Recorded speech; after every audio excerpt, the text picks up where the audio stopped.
গ্রামের এক বাড়িতে রহিমা বেগম তার পুরো পরিবার নিয়ে থাকতেন। তার ছিল ৩টি সন্তান, ২ ছেলে আর ১ মেয়ে। ছেলেদের নাম আকাশ আর নিলয়, আর মেয়ের নাম রূপা। রহিমার ২ ছেলেই বিবাহিত।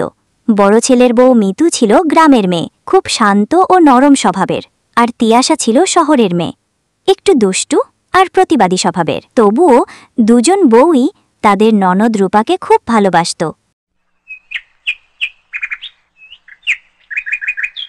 জানো রূপা, তোমার মাথার এই কালো ঘন লম্বা চুল দেখে খুব হিংসা হয়। এত সুন্দর চুল কারো হতে পারে বলো? এই দেখো না, আমার মাথার চুল যেন দিনে দিনে শেষ হয়ে যাচ্ছে। তোর মাথায় তো তবুও আছে, আমার মাথায় তো সেটুকুও নেই।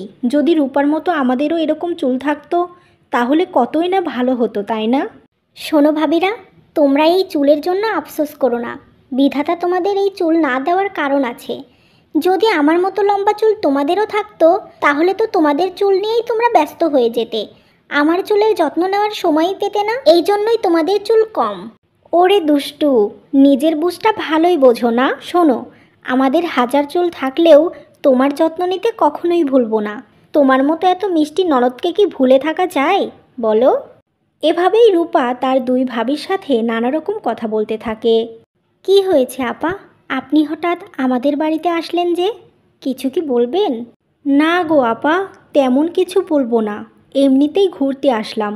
সারাদিন কাজ করতে করতে তো আমার জীবনটা শেষ হয়ে যাচ্ছে। এই কারণে মনকে শান্তি দেওয়ার জন্য আপনাদের সাথে গল্প করতে আসলাম একটু। ও ভালো, তা আসেন, বসে কথা বলি তাহলে। না না, বসবো না, একটু পরেই চলে যাব। আমার আবার অনেক কাজ, সারাদিন ও বাড়িতে কাজ করতে হয়। আমার শাশুড়ি ননদ কেউ কোনো কাজ করে না। তা আপা, আপনার কি অবস্থা, ভালো আছেন তো? হ্যাঁ, আমি খুব ভালো আছি। সবার কপাল তো আর এক হয় না, বিধাতা আমার কপালে সুখ লিখে রেখেছে। সবই বুঝলাম, কিন্তু সতর্ক হয়ে থাকেন। আপনি শহরের মেয়ে, অনেক কিছু বোঝেন না। গ্রামের মানুষ এতটা সহজ সরল না যতটা অন্যরা ভাবে। আপনি তো সেই প্রথম থেকেই ননদ শাশুড়িকে মাথায় তুলে রাখেন। এতটা ভালোবাসা আর বিশ্বাস করা উচিত না। পরে দেখবেন আপনার কপালেই দুঃখ এনে দেবে তারা। ঠিক যেমন আমার শাশুড়ি আর ননদ করে। প্রথম প্রথম আমিও ওদের ভালোবেসেছিলাম, কিন্তু তার প্রতিদান ওরা দেয়নি। দেখেন আপা, আপনি হয়তো আপনার দিক থেকে ঠিকই বলেছেন, কিন্তু আমার জীবনটা একদম অন্যরকম। আমাকে নিয়ে আপনার এত ভাবার দরকার নেই। আমি যেমন ওদের ভালোবাসবো, ওরাও আমাকে ঠিক তেমনই ভালোবাসবে। ঠিক আছে, যদি ভালো হয় তো ভালো, আপনাকে একটু সতর্ক করে দিলাম। যাই হোক, এবার আমি আসি, বাড়িতে আমার অনেক কাজ।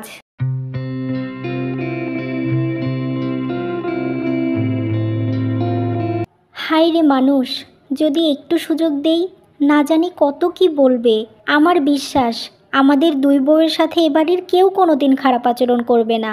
আর যদি কখনো কোনো কারণে কিছু বলে, সেটা লোকের কাছে কেন বলবো, নিজেরাই সহ্য করে নেব। ছোট, আমি রান্নাঘরে যাচ্ছি, তুই মা আর রূপার ঘরটা পরিষ্কার করে দে কেমন? পরে দুজন মিলে কাপড়গুলো ধুয়ে নেব। ঠিক আছে আপা, তোমাকে এসব নিয়ে চিন্তা করতে হবে না, আমি কাপড়গুলোও ধুয়ে দেব। তুমি শুধু মন দিয়ে রান্না করো, যেন আমি সব কাজ করার পর মন ভরে খাবার খেতে পারি।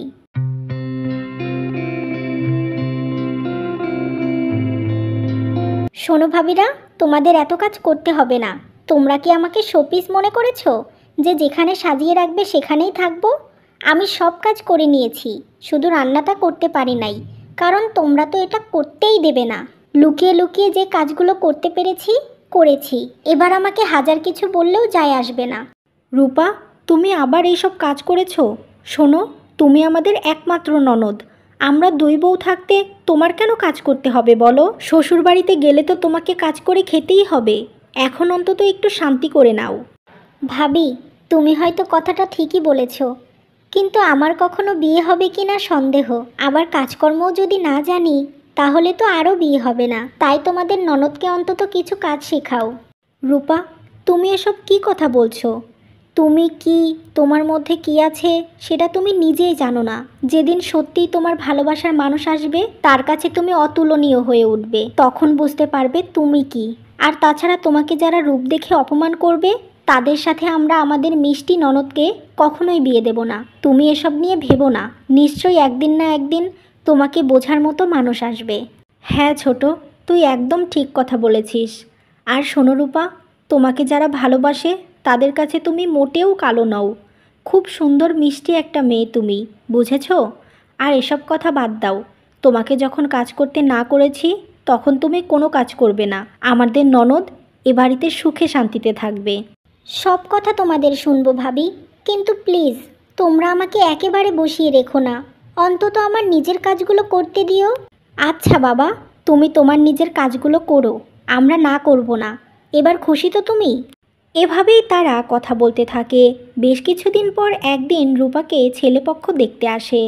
কী রে রাহুল, তুই এ কেমন মেয়েকে পছন্দ করেছিস? এ তো একদম কালো। এত কালো মেয়ে তোর বউ হবে কি করে? তোদের তো মানাবেই না। মা, তুমি এখন এসব কথা বলো না। আমার রূপাকে খুব পছন্দ, তাই তোমাকে দেখতে নিয়ে এসেছি। তুমি বিয়েটা ফাইনাল করো শুধু। শোনেন আপা, আপনার মেয়েকে আমার একদমই পছন্দ হয়নি, কিন্তু আমার ছেলে বলেছে তার পছন্দ, তাই ভাবছি ওর জন্য বিয়েটা দেব। কিন্তু এত কালো মেয়েকে তো এমনি এমনি বাড়িতে নিতে পারবো না। অন্য যে কোনো জায়গায় বিয়ে দিতে হলে মেয়েকে কিছু না কিছু দিতেই হবে আপনাদের। হ্যাঁ আপা, সেটা আমি জানি, কিন্তু আমার কাছে আমার মেয়ে কালো না, কোনো কিছুতে কমতি আছে আমার মনে হয় না। তারপরেও সমাজ তো এটা মানবে না। তাই আপনি কি চান বলেন, আমরা সেটা দেওয়ার চেষ্টা করব। আচ্ছা শোনেন তাহলে, আমার ছেলেকে 5 লক্ষ টাকা দেবেন, ও ব্যবসার কাজে লাগাবে। আর ছেলের ঘর সাজানোর জন্য যা যা লাগে সব দেবেন, একদম খাট থেকে শুরু করে সব কিছু। তবেই আপনাদের মেয়েকে আমার ছেলের বউ বানাবো। কি বলছেন কি আপনি এসব? আমি কি কোনো পণ্য যে আমাকে কেনাবেচা করা হচ্ছে এখানে? শোনেন, হয়তো আমি দেখতে কালো, কিন্তু কারো কাছে আমি বিক্রি হতে চাই না। যদি আমার সারা জীবন বিয়ে নাও হয় তবুও আমার কোনো সমস্যা নেই, কিন্তু কোনো লোভী পরিবারের বউ হওয়ার আমার কোনো ইচ্ছা নেই। আপনারা এখন চলে যেতে পারেন, আমি এই বিয়েটা করব না। মা, তোমাকে কতবার বলেছি এখানে কোনো রকম খারাপ কথা বলবে না, কারণ আমি রূপাকে পছন্দ করেছি, বিয়ে করব ওকে। ওর বাবা মার কাছ থেকে কিছু নিতে আসিনি আমি। আর আমার টাকা পয়সার অভাব আছে কি যে তুমি ওদের কাছে 5 লক্ষ টাকা ভিক্ষা চাইছো? তুই আমাকে যাই বলিস, কোনো কালো মেয়েকে কেউ ফ্রিতে বাড়ির বউ বানিয়ে নিয়ে যায় না। আর এই মেয়ের তো ব্যবহারও অনেক খারাপ। এখনই আমার সাথে এরকম আচরণ করে, না জানি বিয়ের পর আমার সাথে কি করবে। মা, ও তো তোমার সাথে সংসার করবে না, ও আমার সাথে সংসার করবে। তাই তুমি এসব নিয়ে কথা বাড়িও না। আর রূপা, তুমি শান্ত হও। আমার মায়ের আচরণের জন্য ক্ষমা চাচ্ছি তোমাদের কাছে। আর আন্টি, রূপাকে আমার খুব পছন্দ, ও আমার সাথে খুব সুখে থাকবে, কথা দিচ্ছি আপনাদের। এভাবেই রাহুল রূপা আর তার মাকে বোঝায়। এরপর বেশ কিছুদিনের মধ্যেই রাহুল তার মায়ের বিরুদ্ধে গিয়ে রূপাকে বিয়ে করে।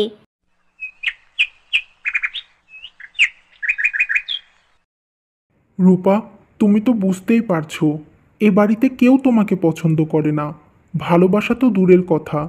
তাই তোমার কাছে আমার একটাই অনুরোধ, আমার জন্য অন্তত তুমি সব কিছু মেনে নিয়ে সংসার করো। দেখবে একদিন সব ঠিক হয়ে যাবে। ওরা কেউ তোমাকে ভালো না বাসলেও আমি তোমাকে জীবন দিয়ে ভালোবাসবো, কথা দিচ্ছি তোমাকে আমি। আমি সেটা প্রথম থেকেই বুঝতে পেরেছি যে তুমি আমাকে সত্যিই ভালোবাসো। আর তোমার বাড়ির লোকেদেরই বা আমি কি দোষ দেব?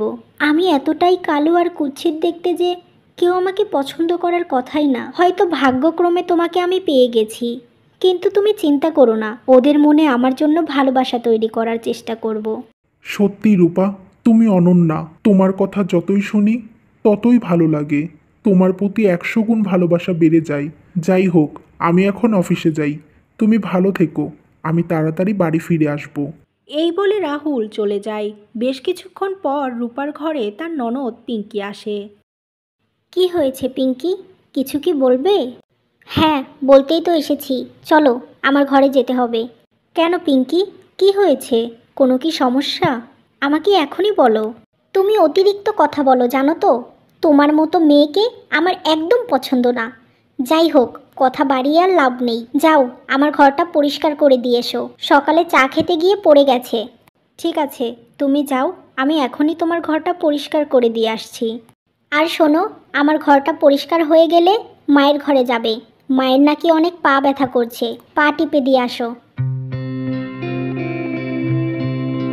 সবেমাত্র তো আমি এ বাড়িতে আসলাম, এখনই আমাকে এত কাজের হুকুম করছে, মনে হচ্ছে যেন আমি এ বাড়িতে কাজের লোক, বউ নই। এসব ভেবে লাভ নেই। শ্বশুর বাড়িতে মনে হয় এমনই হয়। যাই, গিয়ে কাজগুলো করে ফেলি। এরপর রূপা পিঙ্কির ঘরে গিয়ে তার ঘর পরিষ্কার করতে থাকে। ঘর পরিষ্কার হয়ে গেলে সে তার শাশুড়ির কাছে গিয়ে তার পা মালিশ করে দেয়। এভাবেই প্রতিদিন রূপাকে দিয়ে নানা রকম কাজ করাতো। এমনকি একই কাজ বারবার করতে হয়। এমনভাবেই বেশ কিছুদিন কেটে যায়। একদিন, হায় আল্লাহ, এটা আমি কি করলাম? প্লেটটা ভেঙে গেল। তাড়াতাড়ি তুলে ফেলি, মা দেখলে না জানি কি করবে। এই বলে রূপা যেই না প্লেটটা তুলতে যাবে তখনই তার শাশুড়ি আসে। কি ব্যাপার, কি ফেলে দিয়েছো? এত শব্দ হলো কেন? মা, হঠাৎ করে আমার হাত থেকে প্লেটটা পড়ে গেছে, বুঝতে পারিনি আমি। হায় আল্লাহ, এটা তুই কি করেছিস? আমার মায়ের দেওয়া প্লেটটা তুই ভেঙে ফেললি? ছোট লোকের বাচ্চা, একটা কাজও ঠিকভাবে করতে পারিস না। তুই দেখতেও যেমন কুৎসিত, তুই যেটা ধরবি সেটাও এভাবে ভেঙে নষ্ট হয়ে যাবে। একদিন তোর জন্য আমার সংসারটাও নষ্ট হয়ে যাবে। আমার ছেলের মাথায় যে কী ভূত চেপেছিল যে তোর মতো মেয়েকে বিয়ে করেছে। মা, একটা প্লেটের জন্য আপনি এমন করছেন? এতদিন হলো কাজ করছি, কোনো তো ভুল হয়নি। এই সামান্য ভুলের জন্য আমার পরিবার নিয়ে, রূপ নিয়ে খোঁটা দিয়ে কথা বলছেন? এতদিন আপনি যা বলেছেন, যেমন বলেছেন তাই করেছি। তারপরেও কি আমার প্রতি একটু ভালোবাসা হয়নি আপনার? কি করে এতটা কষ্ট দিয়ে আমাকে কথা বলছেন মা? চুপ কর, একদম আমার মুখে মুখে কথা বলবি না। তোর মতো কালো কুৎসিত মেয়েকে আমি কখনোই ভালোবাসতে পারবো না। তোকে এত কথা বলি, তোর লজ্জা হয় না কেন? এ বাড়ি থেকে চলে যেতে পারিস না? নির্লজ্জ বেহায়া মেয়ে কোথাকার।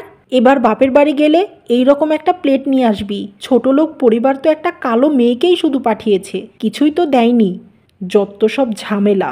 এই বলে রূপার শাশুড়ি সেখান থেকে চলে যায়। আর রূপা অনেক কান্না করতে থাকে। আমাকে কোনো দিন কেউ এত অপমান করে কথা বলেনি। আজ আমার পরিবারকে নিয়ে কত কথা বলল, কিন্তু আমি কোনো প্রতিবাদ করতে পারলাম না। কি করব এখন আমি? আমার স্বামীর মুখের দিকে চেয়ে আর কত সহ্য করব? আমি যদি এখন ওকে সব কিছু বলি, হয়তো কিছু বিশ্বাস করবে, আর কিছু বিশ্বাস করবে না। আবার মানুষটাও আমাকে নিয়ে অনেক চিন্তা করবে। না না, আমার জন্য ওকে কষ্ট পেতে দেব না আমি। আর কিছুদিন দেখি কি হয়।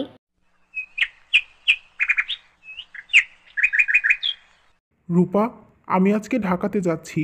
2 দিন পর ফিরব। অফিসের একটা কাজের জন্য যেতে হচ্ছে। তোমাকে এভাবে রেখে আমার একদম যেতে মন চাইছে না, কিন্তু কি করব? কাজের জন্য তো যেতেই হবে। আর মা আর বোন তো তোমার সাথে খারাপ আচরণ করছে না, তাই না? যদি করতো তাহলে নিশ্চয়ই আমাকে বলতে। হ্যাঁ, তুমি ঠিক বলেছ। মা আর পিঙ্কি আমার সাথে খারাপ আচরণ করছে না। তুমি সাবধানে যেও কেমন? আর মন দিয়ে কাজ করো। আমাকে নিয়ে চিন্তা করো না, সব ঠিক থাকবে। ঠিক আছে, তুমিও সাবধানে থেকো। আর আমি পৌঁছে তোমাকে কল করব।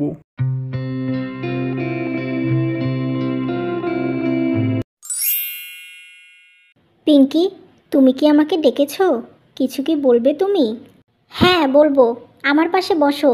আমার অনেক পা ব্যথা করছে, একটু টিপে দাও তো।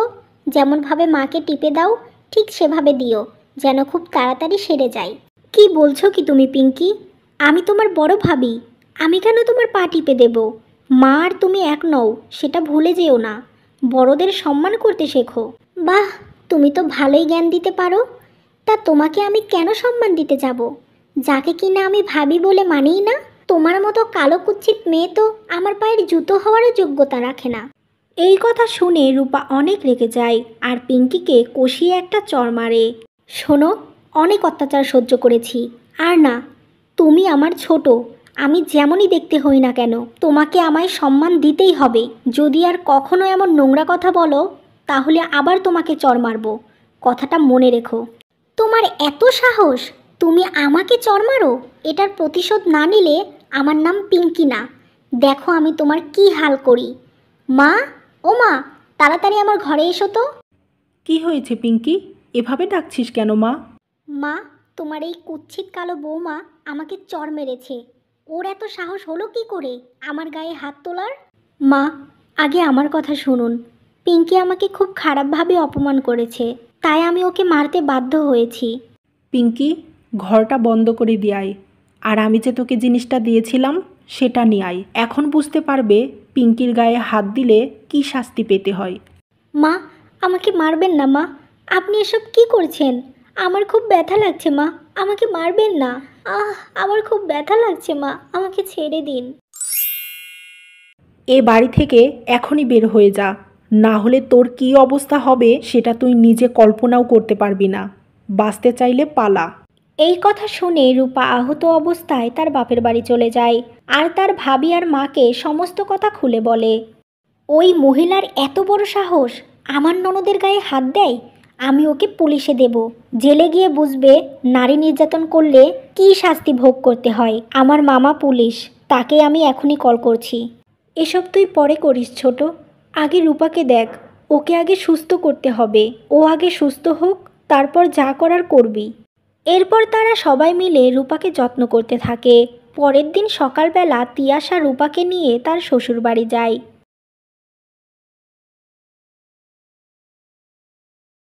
কি ব্যাপার রূপা, তুমি আবার কেন এই বাড়িতে এসেছো? আবার তোমার এই চাপাবাজ ভাবিকেও নিয়ে এসেছো? ও কোনো কথা বলবে না, কারণ ও অসুস্থ। যা বলার ওর চাপাবাজ ভাবিই বলবে। তা শোনেন, ওর স্বামীর অনুপস্থিতিতে আপনারা দুজনে আমার ননদের ওপর অত্যাচার করেছেন, শারীরিক ও মানসিক নির্যাতন করেছেন। তাই আমি থানায় গিয়ে সব বলে এসেছি। তারা এখনই আপনাদের নিয়ে যাবে। কর্মফল তো ভোগ করতেই হবে, তার জন্য প্রস্তুত থাকুন। কি বলছেন কি আপনি? আমি এই বয়সে জেলে যেতে চাই না। আমার পুরো ক্যারিয়ারটা পড়ে আছে। আর তাছাড়া আমি ভাবির গায়ে হাত তুলিনি, মা ভাবিকে মেরেছে। পুলিশে দিতে হলে মাকে দিন, আমি নির্দোষ। দেখেছেন তো আন্টি, আপনার মেয়েই পাল্টি খেয়ে গেল, যার জন্য আপনি আমার ননদের গায়ে হাত তুলেছেন। আর শোনো পিঙ্কি, তুমি অন্যের ঘাড়ে দোষ দিয়ে নিজে বাঁচতে পারবে না, তোমাকেও শাস্তি পেতে হবে। না না, তুমি এমন করো না। আমি জেলে গেলে মান সম্মান কিছুই থাকবে না। যার জন্য করলাম চুরি, সেই বলে এখন চোর। এই কাজ করা আমার উচিত হয়নি। তোমরা আমাকে ক্ষমা করে দাও। কিসের ক্ষমা? আপনি তো কোনো ভুল করেননি, অন্যায় করেছেন, তাই এর শাস্তি আপনাকে পেতেই হবে। আমি থাকতে আমার ননদকে যে চোখ রাঙিয়ে কথা বলবে, তাকে আমি কিছুতেই ছাড়ব না। বৌমা, আমাকে ক্ষমা করে দাও। তুমি এমনটা করতে দিও না। আমি আর কখনো তোমার সাথে খারাপ আচরণ করব না। তুমি আমাকে ক্ষমা করো। হ্যাঁ ভাবি, তুমি আমাদের ক্ষমা করে দাও। এখন থেকে আমি নিজের কাজ নিজে করব, তোমাকে কোনো কাজের জন্য হুকুম করব না। একটাবার সুযোগ দাও আমাদের। ঠিক আছে, প্রথমবারের জন্য তোমাদেরকে আমি মাফ করে দিলাম, কিন্তু দ্বিতীয়বার আর কোনো সুযোগ পাবে না। ভাবি, তুমি ওদের মাফ করে দাও। জানি না ওরা ভালো হবে কি না, কিন্তু একবার সুযোগ দিয়ে দেখি কি হয়। আর তাছাড়া আমার স্বামী তো ভালো, ওকে কোনো কারণে আমি কষ্ট দিতে চাই না। ওর জন্য হলেও আমাকে এই কাজটা করতে হবে। তুমি একবার ওদের মাফ করে দাও। ঠিক আছে, তুমি যখন এত করে বলছো তাই হবে। কিন্তু আর কখনো যদি এমন করে তাহলে আমাকে বলবে, সোজা পুলিশে দিয়ে দেব। আমি এখন আসি, প্রয়োজন পড়লে কল করো। এরপর রূপার ভাবি তিয়াশা চলে যায়। এই ঘটনার পর থেকে জেলে যাওয়ার ভয়ে রূপার শাশুড়ি আর ননদ রূপার সাথে আর খারাপ আচরণ করতো না। তারা নিজেদের কাজ নিজেরাই করতে শুরু করে আর রূপা তার স্বামীকে নিয়ে সুখে শান্তিতে সংসার করতে থাকে।